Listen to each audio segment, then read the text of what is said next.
Chabot, c'est vous qui ouvrez le bal de ces partis pris avec, je crois, un gros mot, en quelque sorte. Un petit gros mot. C'est une expression funeste connerie. Alors, vous savez que de la rencontre d'Emmanuel Macron avec les représentants de l'opposition à Saint-Denis, dans cette grande maison d'éducation, la Légion d'honneur, on ne sait pas grand-chose.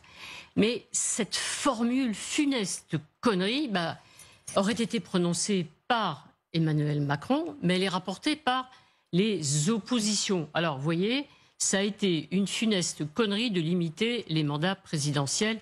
2 mandats. Voilà ce qu'aurait dit Emmanuel Macron en réponse au président du Rassemblement national, Jordan Bardella, qui lui disait sa préférence, puisqu'on parle de réforme des institutions, pour un retour au septennat non renouvelable. Et puis il y a une deuxième petite phrase rapportée toujours par les opposants d'Emmanuel Macron.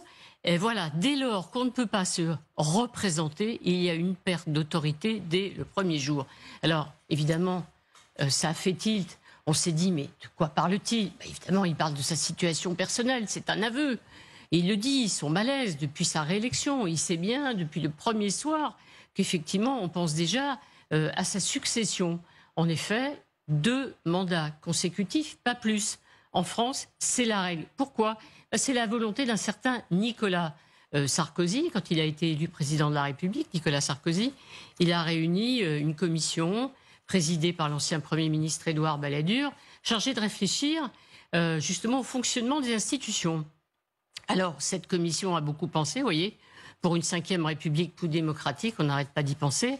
Et elle n'était pas favorable quand elle a réfléchi sur les mandats présidentiels, pensait qu'il fallait laisser au fond les citoyens choisir. Mais Nicolas Sarkozy, lui, a dit non, 2 mandats, pas plus. Ainsi, il y a une réforme de la Constitution, 2008, c'est très précis, c'est l'article 6, donc il dit un président de la République ne peut pas faire plus de 2 mandats consécutifs. Voilà, c'est l'article 6 de la Constitution. Et il s'est expliqué un peu plus tard, Nicolas Sarkozy, dans une interview, c'était avec l'humour de Nicolas Sarkozy, il disait tout simplement, voilà, vous voyez, 2 mandats, ça suffit, et après c'est la Dolce Vita, évidemment. Pas vraiment, on l'a vu. Hein, mais... Non, mais voilà, on souffre beaucoup, on prend des coups, et voilà, et après 10 ans, on a droit à une belle vie. La Dolce Vita, c'était bien sûr allusion à son épouse. Eh bien aujourd'hui, en 2023, puisqu'on revient sur cette histoire des 2 mandats, vous avez écouté, Nicolas Sarkozy, il n'a pas changé d'avis. Le pouvoir, c'est dangereux. On s'y habitue. C'est une drogue dure. 10 ans, c'est largement suffisant.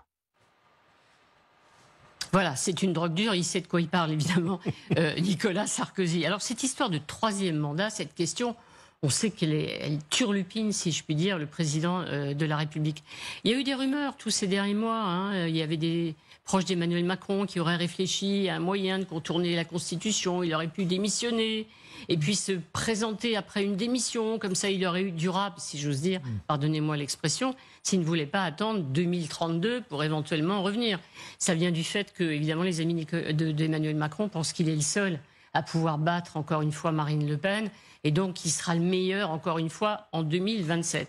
Alors ces rumeurs s'étaient éloignées, puis elles sont revenues au mois de juin, tout simplement parce que l'ancien président de l'Assemblée nationale, Richard Ferrand, dans une interview accordée au Figaro, dit ouais, si on réfléchit sur les institutions, il y a un petit problème, effectivement. Pourquoi priver les Français de renouveler, comme ils le veulent, le mandat des élus locaux et aussi du président de la République. Ça fait un tel barouf, si je puis dire, qu'il a été obligé de s'expliquer. Il s'explique tout en disant quand même que sur le fond, c'est vrai, il faut que les Français puissent choisir. Je trouve qu'il faut faire confiance aux électeurs et il faut les laisser choisir qui ils veulent, quand ils veulent, que ce soit pour la présidence de la République, pour leur ville, leur commune, leur département ou leur région. Je ne vois pas pourquoi ils seraient bridés dans leur possibilité de choisir. Voilà, en tout cas, c'est pas pour maintenant, ce ne sera pas de changement de la Constitution qui est envisagé, mais on comprend bien que cette sortie d'Emmanuel Macron, elle est justifiée par quoi? Elle s'explique comment?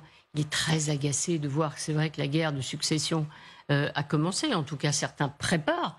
Ah oui, se préparent à la candidature. C'est pas anormal. Lui-même s'était préparé. Et François Hollande a dû même renoncer. Donc il y a Édouard Philippe qui, bien sûr, surfe sur ces bons sondages. Aujourd'hui, il serait le préféré des électeurs d'Emmanuel Macron.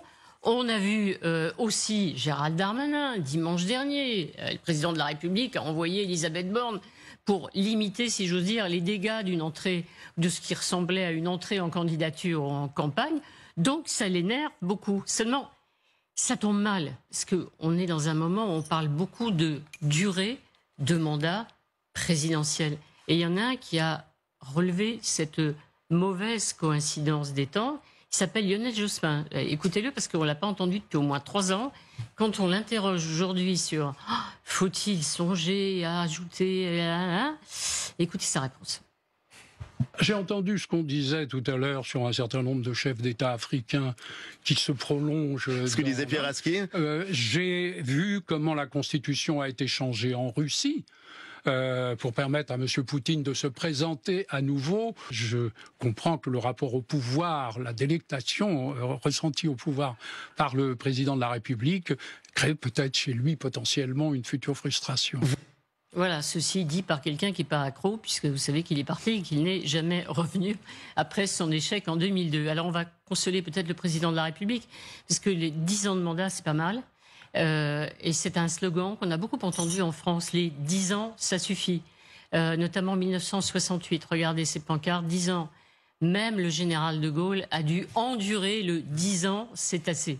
Sans vouloir être désagréable avec Emmanuel Macron, 10 ans, c'est pas mal quand même. C'est déjà ça. En tout cas, c'est plus que Nicolas Sarkozy, hein, puisqu'il parlait de drogue dure. Il en a fait que 5. Catherine Gentil, petite question, parce que évidemment, on a tous pensé un petit peu à ce que dit Jospin, c'est-à-dire quand il parle de certains régimes moins démocratiques. Est-ce que la comparaison vaut quand il fait la comparaison avec Poutine aussi, qui s'est arrangé avec la Constitution? Est-ce que ça vaut? Ça vaut pas pour la France, hein, parce que personne n'osera faire ça, j'imagine. Mais c'est vrai que c'est une vieille manie de tous les régimes autoritaires d'oublier subitement que c'est limité à 2 mandats et que finalement l'avenir radieux s'ouvre à eux et qu'ils peuvent persévérer. Mais quand même, en France, je pense que ce serait un signal impossible. Non, mais c'est pas une accusation, évidemment. Viser Emmanuel Macron, accusé d'être dictateur, hein, c'est pas ça. Mais c'est vrai qu'au moment, on parle beaucoup, quoi. 10 ans, encore une fois, ouais. Une drogue dure. Ouais, c'est une drogue très dure. Ouais. Voilà, alors 10 ans, mais effectivement, on se rend compte aussi qu'il y a presque 4 ans à faire. C'est long. Et d'ailleurs, dans Le temps des combats, donc le livre que Nicolas Sarkozy vient de sortir, j'ai trouvé par ailleurs très, très intéressant, il explique que c'était poser la question de se représenter ou pas. C'est-à-dire que pour tout le monde, en fait, il était complètement acquis qu'il allait se représenter, mais lui dit non, au plus profond de moi-même, j'étais déjà en réalité très fatigué parce que le rythme est haletant et j'étais pas sûr de pouvoir réussir un deuxième mandat. Donc je pense que dans l'extrait qu'on a vu où Nicolas Sarkozy dit 10 ans, c'est déjà beaucoup, je pense qu'il est parfaitement sincère et qu'on peut en effet tous s'accorder raisonnablement pour dire que voilà, 10 ans, on est dans une démocratie, il faut que ça respire, c'est très bien. Bon, et la Dolce Vita, et quelques petits soucis judiciaires quand même pour Nicolas Sarkozy. C'est vrai que le deuxième mandat, on n'a plus d'autorité très vite. Oui. Quand on ne se représente pas, on sait, et c'est le problème de Joe Biden par exemple. Il y a une rumeur à Washington qui dit qu'en fait il ne va pas se représenter, mais qu'il l'annoncera très tard parce que sinon il n'a plus aucun pouvoir.